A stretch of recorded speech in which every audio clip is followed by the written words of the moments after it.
Hello, hello. I hope everyone is enjoying day one of the marathon. I'm Ares, and I get to bring to you guys today Apotheosis X. It's a game that came out last October, and it was made on the Marathon engine. And the category I'm going to be running for you today is any percent on kindergarten difficulty, which is the easiest difficulty. So, times are going to start when I hit new game. So I'll count us down. 5, 4, 3, 2, 1.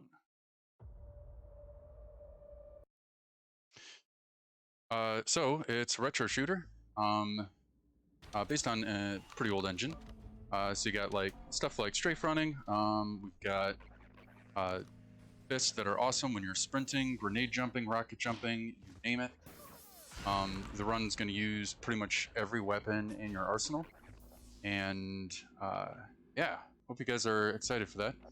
Uh, the gameplay takes place, you know, sci-fi, sort of a retro future vibe. It's a sort of a parallel sequel game to the other marathon games, um, and starts off like a lot of sci-fi games. Our ship is attacked. The aliens surprised us, etc., etc. So right now we're trying to get armed and get to important areas of the ship to repel boarders. Uh, all of the names in this game or all of the levels have really goofy names. Like this one, I think it used to be called "The Shrew Would Have Cushioned the Blow," but now it's "Cracks in the Pleasure Dome," or now we're going to "Noise Flies High." There's all sorts of just really goofy stuff there.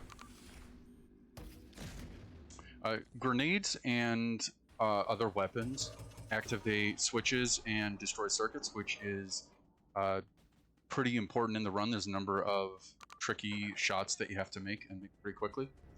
The game actually doesn't have crosshairs normally, and I prefer to play without them, but you can always add them. The mission for this level is to deactivate a heavy industrial mining laser that the four, which are the enemy of the game, they're trying to gain access to it and use it against us. So I picked up a secret 3 times health early on for this skip right here. And that went pretty well. So barrel explosion launched me up to the top. That saved, I think, about 35 seconds. Yeah, so we just jumped up, skipping kind of the last main section of the level, and put the big guns away, and now we're going down to the planet. On the previous level, we actually could have picked up both the shotgun and the rocket launcher, but it's kind of slow, and we're actually going to get the rocket launcher in the next level. This level is pretty straightforward. Play it basically as intended. I am going to be picking up the nail gun, which is, it was completely busted in the original game. So Apotheosis X is a remake of a technically unfinished game from a number of years ago. I think it was being worked on in the early 2000s. I think it came out like 2007. They just released what they had. So this is a re-envisioning of that game, and it's got the same story, and the levels have been lovingly re-envisioned. Like, they really capture what the old levels had for atmosphere and pacing, and put a more modern spin on them. Updated all of the textures, the monsters, the weapons. So the nail gun that we just picked up was completely busted in the old speedrun that I did for Shots Fired a couple of years ago. It was a damageless way to just boost yourself and gain incredible speed. And usually taking damage is one of the biggest drawbacks, and the thing that makes things like clipping through doors or windows or making really difficult jumps possible or not really feasible in a level. So it kind of determines what tricks you can do or not do. The nail gun in this game has been redesigned so that it's not completely broken. But it does allow us to do what I call bunny hop. So it charges up and then releases a shot, and it's very, very useful. So we just made our way into the central spire, and from here we have to go through 2 different wings and pick up security chips. The main protagonist besides yourself in the game is an AI called Daria, and she's doing her best to keep the human forces fighting here on the planet, even though everything has kind of gone haywire. So she's having you get computer chips and bring the local computer network online so that you can have a better advantage. The other AI in the story, his name is Noah, he suffered a lot of damage in the crash, and he's really not doing so hot. And inadvertently, by activating all of these things, we're allowing him to be able to connect to the planetary network. And as it turns out, the further you get in the game, the more you realize that there are some sort of synthetic life form living in the computer network of the planet, and they and this alien life form and Noah start to become great friends, which is good for us, sort of. They do start to help us after a while, and they certainly aren't against us, which is a good thing. So this is the first demonstration of a single double. So this is a single rocket shot followed by a double. So what that means is the rocket launcher in this game, even if you played it, you might not know that the rocket launcher has a secondary fire option. So normally it's got 3 rockets, and you can fire one at a time. But what you can also do is you can use the secondary fire, and it fires all remaining rockets. So through various testing, the combination that works the best is firing 1 rocket and then firing the remaining 2 by right-clicking. So that's going to be used a lot during the run because it enables a lot of jumps that wouldn't be possible otherwise. That was a good example of a nice bunny hop. This thing is just the most useful kind of side weapon. Yeah, so for this level, there is a potential skip through a window, but I haven't found a way to make it consistent yet. So this is one of the few levels that we're just running as it's intended. It's consistently quick to do it this way, and that's another reason why I haven't really stressed clipping through a window here. So we're at final credits. Now, final credits in the original game had locked security doors to the side here. You can see it in front of you. So right there, I just closed the big old door. It's going to take a long time to close, and even longer for the security door to open up to the side. But we don't feel like waiting, so we just launched ourselves over the top. And we got to hit all 3 of these switches in order to proceed with the level, in order to exit the level. So we're going to do that, but before we do, it's interesting. Yeah, we're not going to wait. Hopefully I have enough rockets to do what I need to do.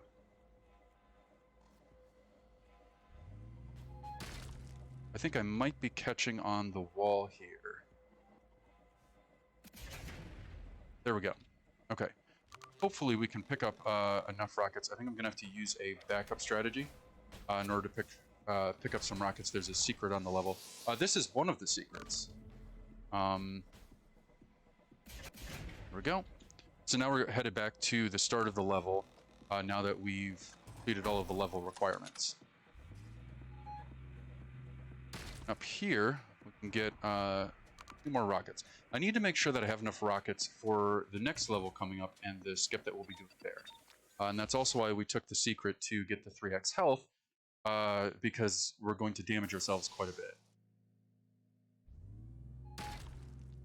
This is Don't Step on the Mome Rafts. It's a wonderfully atmospheric level, and we're just going to race through it like we don't care. This level introduces the assassin enemy, and It is actually quite terrifying. It's one of the few enemies, pretty much the only enemy on kindergarten difficulty that I actually do consider a threat, and I have to be very careful of. You can see it right there. It's foreshadowed, and you spend half the level thinking about when it's going to show up or not show up. We're going to be skipping about half of this level with some nail gun and rocket boosting. So the first step is to do a partial jump here, followed with a single double, followed by a more impressive single double that launches us across the room, skipping a whole boss fight and the chip. There's a computer chip we're supposed to pick up for the next level, but we can actually skip it because we're about to get captured by the aliens, and we just get the chip in our inventory, so no problem.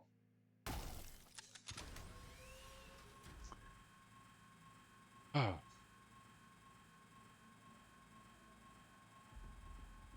Thankfully, this is one of only a few elevators that takes more than a few seconds.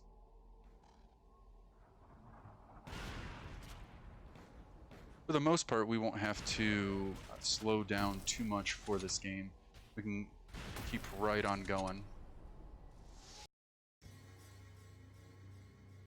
So, Noah is busting us out with the help of the angels, which you might catch a glimpse of. Mostly we'll just be running past them. We're gonna pick up a plasma cannon here and go through the secret waterfall for the 2x health. It's quicker than getting the 1x health, and you get twice as much. So this prison break is going to take less than 90 seconds. And we're going to do it by shooting a switch that opens up sort of a backdoor enemy closet. And that's going to allow us to grenade fly. This level is low gravity, which allows us to break it in half, pretty much. We're making a beeline to the assault rifle because that is our ticket out of here. I wish I remembered who suggested this skip. I was taking a much longer, less efficient route through this level, and I wish I remember who I could credit with coming up with this strategy right here. There we go. Now we're going to go back towards the start and grenade fly up. Pick up 3 times health, why not? And now we're sort of in the back of the level, and that's the switch we just shot. And this is the end. So we skipped pretty much the entire level. There's tons of assassins hiding around corners. It's really challenging. It's honestly really fun for being deprived of your weapons and having to scrounge your way up from nothing.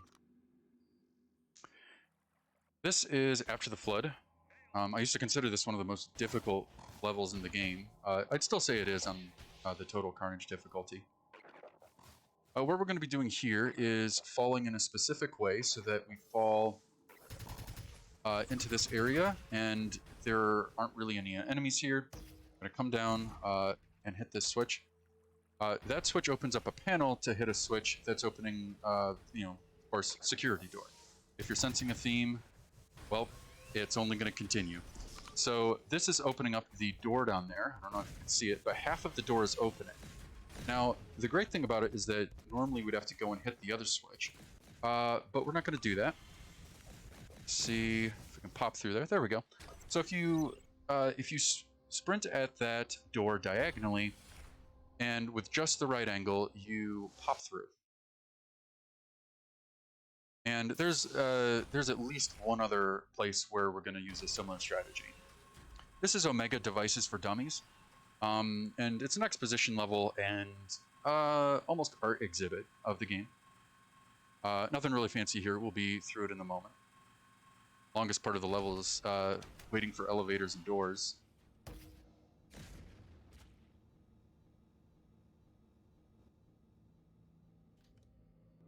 And here's the art exhibit on your right. Please enjoy. The tour will be over in about 10 seconds.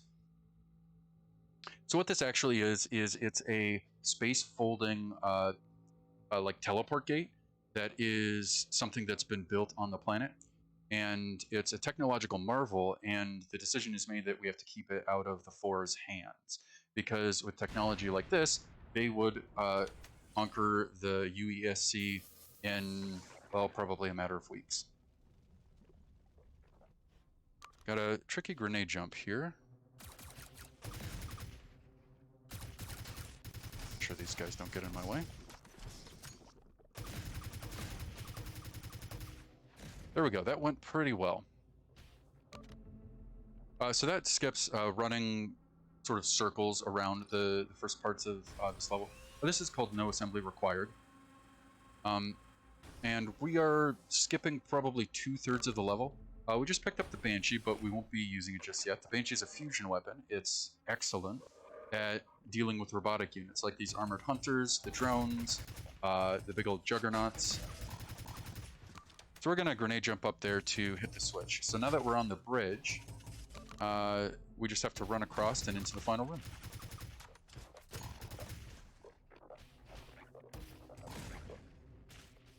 Got to reset my momentum there. Make this skip. And have to kind of take an angle that keeps my hitbox from bonking against the ledge. Alrighty, so we're about, I think we're close to halfway point through the game. This is the Ascent chapter, where Noah is becoming more and more, well, basically like alien. He's absorbing all of the angels and vice versa. Turning on my auto map here to make sure that I can make this window. Oops. Come on. There we go. So that's the second circuit out of 4 that we have to destroy in this level. The level's non-linear, and as far as I can tell, this is the most efficient route, save a pixel-perfect grenade lob at the very beginning of the level. But this is definitely the far more consistent path. We're going to pick up the rocket launcher again here, which is good because we've missed it. This is going to enable some really fun skips in the next couple of levels.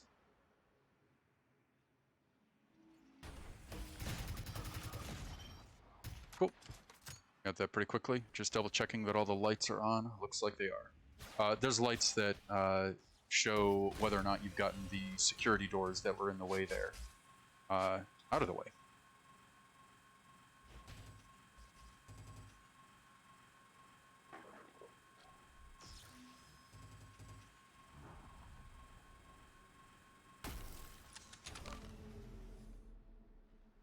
Now, hopefully the big flying round robots, the juggernauts, I'm really hoping that they don't get in my way during practice today. One of them flew down and body blocked me here and wasted more time than I'd like.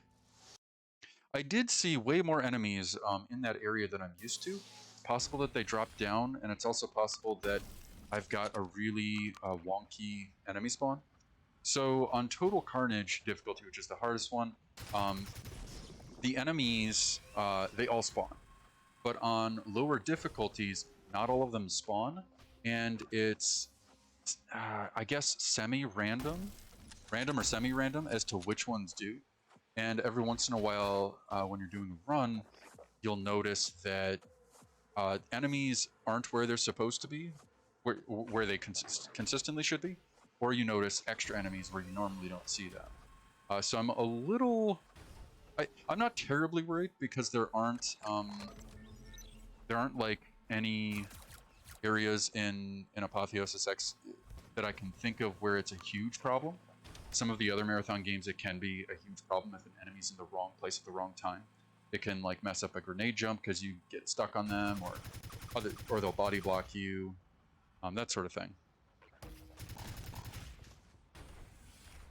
The blue like pillar there is made of the stone material that these aliens exist in, and we're going to be seeing more and more of that in like this level in particular. And it's just kind of their like color scheme as well. So whenever you see that stuff, you know that it's like their territory. So we're going to skip the vast majority of this level here.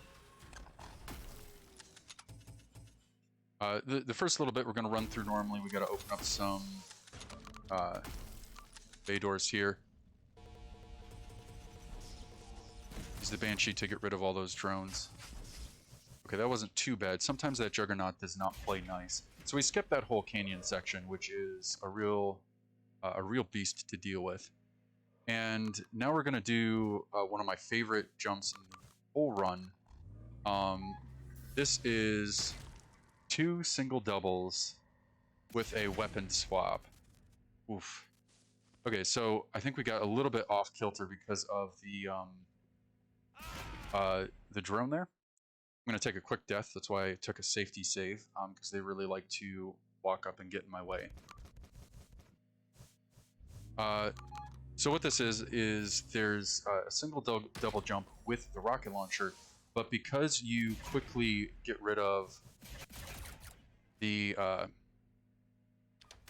rockets, it auto switches to another weapon, and then you have to switch back. Just get rid of these guys. So we skipped this entire massive room with fighting bridges back and forth, and we just hit the final switch to open up the raise that platform and come in here. So at this point, we're in what I believe is a communication spire. This is a heavy combat level. We're just gonna activate all of the enemies and run past them as best we can, because we don't have time for their nonsense. All right. So that's 1 circuit. This is number 2. Now we're going for number 3.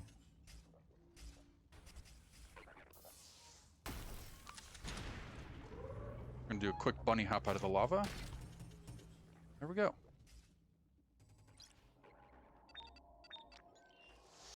So Noah's helping us much more actively at this point.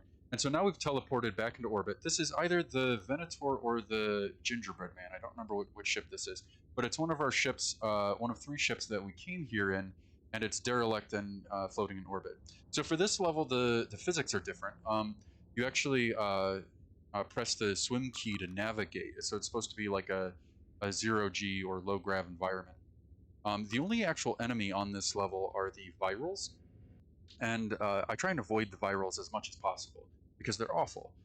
So the virals are artificial imitations of something called a Swift, and they are purely mechanical versions of those creatures, and they're basically the hackers. They mess with the computer systems and whatnot. It's also one of the few times that I'm going to be paying attention to my motion sensor to make sure that they're behaving and showing up where they should be, because these guys really like to just show up when they're not supposed to and be where they're not supposed to be. They're, even on kindergarten, their damage is pretty significant. And is he inside? Their damage is actually pretty high, and they like to kamikaze. So when you kill them, they explode, and they can kamikaze you if they get on top of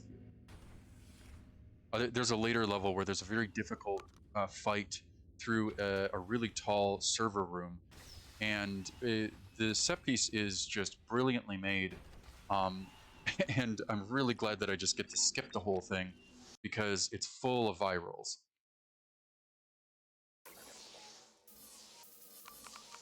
All right, picking up a few supplies. This is a low grav level, and we're on a 4 space station. This next trick is because of this little button right here. Safety save. Let's see. Found this setup today. This should be consistent. Excellent. That jump used to be terribly inconsistent, and I would end up in the plasma all the time. That was just a huge problem.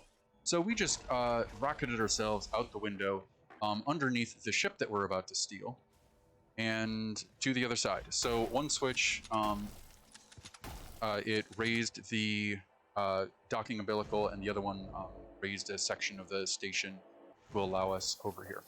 So now we're on the inside of the ship. We got to reset something with the fuel. So gotta shoot 2 circuits here.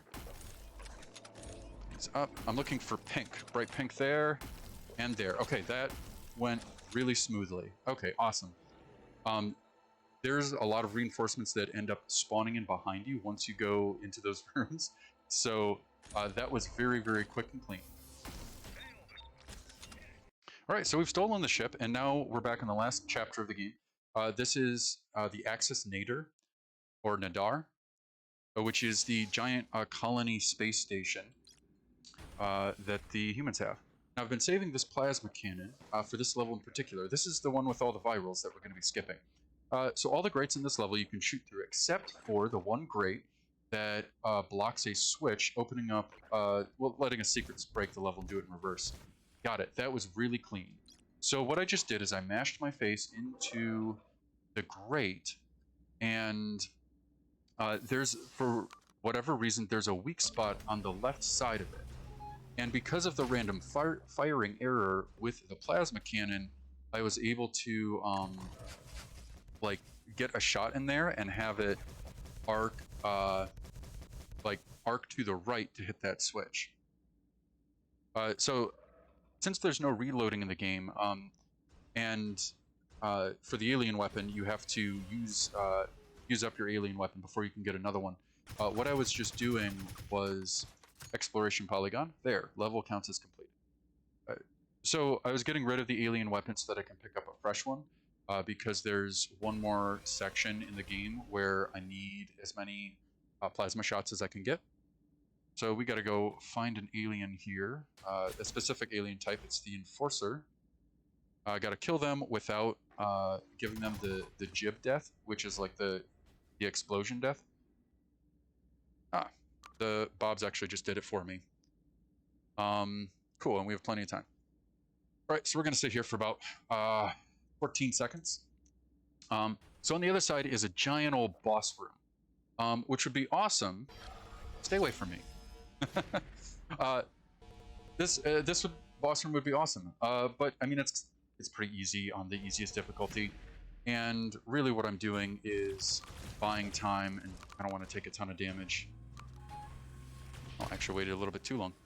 I was just waiting for that security door to open, because you go in, start the boss fight, and then you got a minute and a half, which is why we do the level backwards.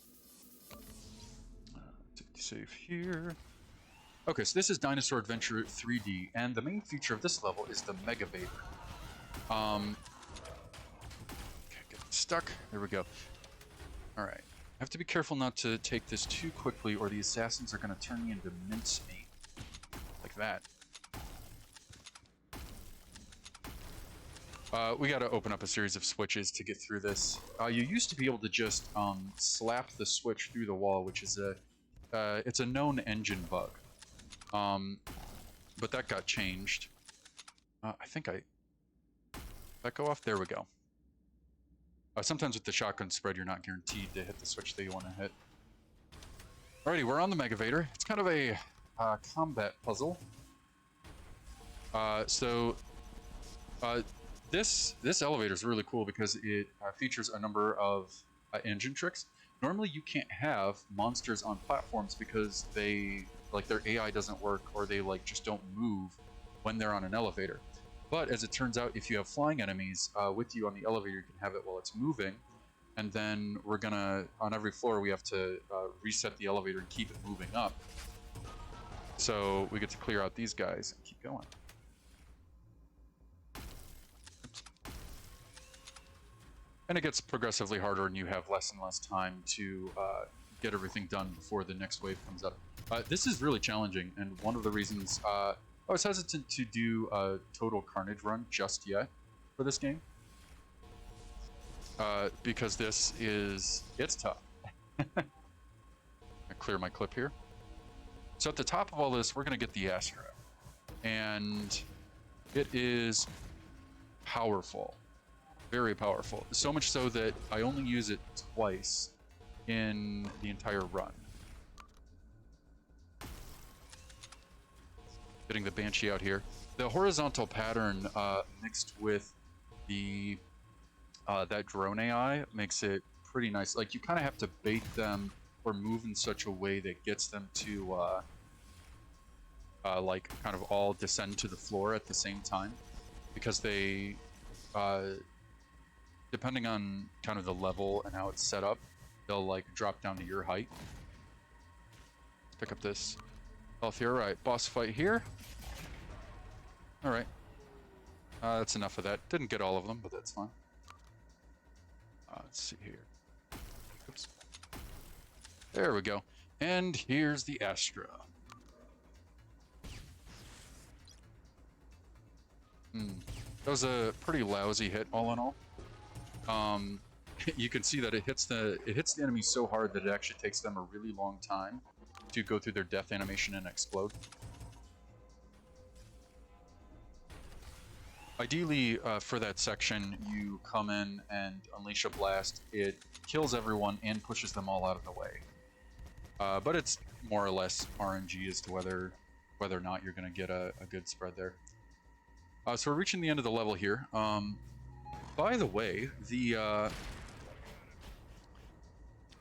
ship that we took had a tracker on, and now the 4 are here. I mean, that's why they're here anyways. But now they've brought their whole fleet, and so this is a huge problem.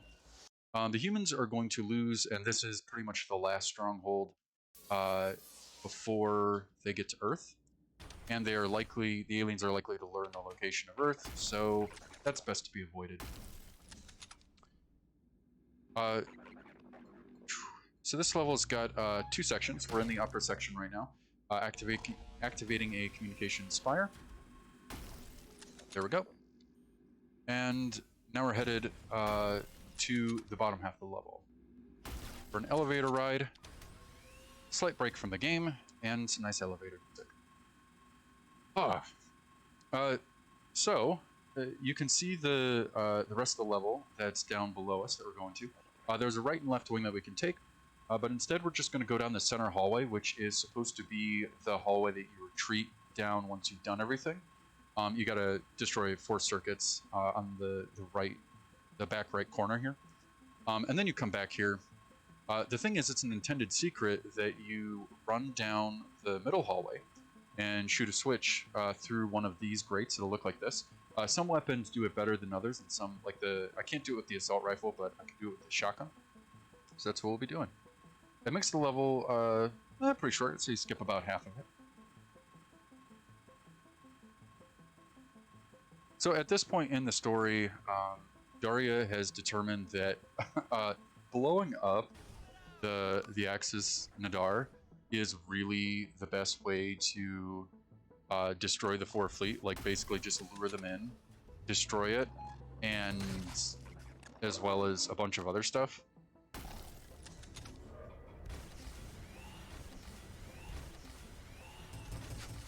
I'm just gonna go around this way, avoid them. So yeah, so that plan's getting put into motion right now. And Noah, of course, is being really angry. Noah / the Angels. They're basically upset at this progenitor race that uplifted them. Last time, we're going to use the Astra. I don't really feel like dealing with those guys. Right, this door is optional. And a quick single double, get us up here. So right now we're shutting down Daria. That's what this switch and the next switch are going to do. We're shutting her down because she doesn't want to experience what seems like, you know, 1,000-year-long death to a supercomputer as we blow up the space station. Oh, so it's pretty much a 50-50 as to whether or not this room is going to be lit up or not. When you end up shooting the switch, you can sometimes avoid stepping just inside the door, which shuts off all the lights. It's a really great atmosphere when you're playing the game casually.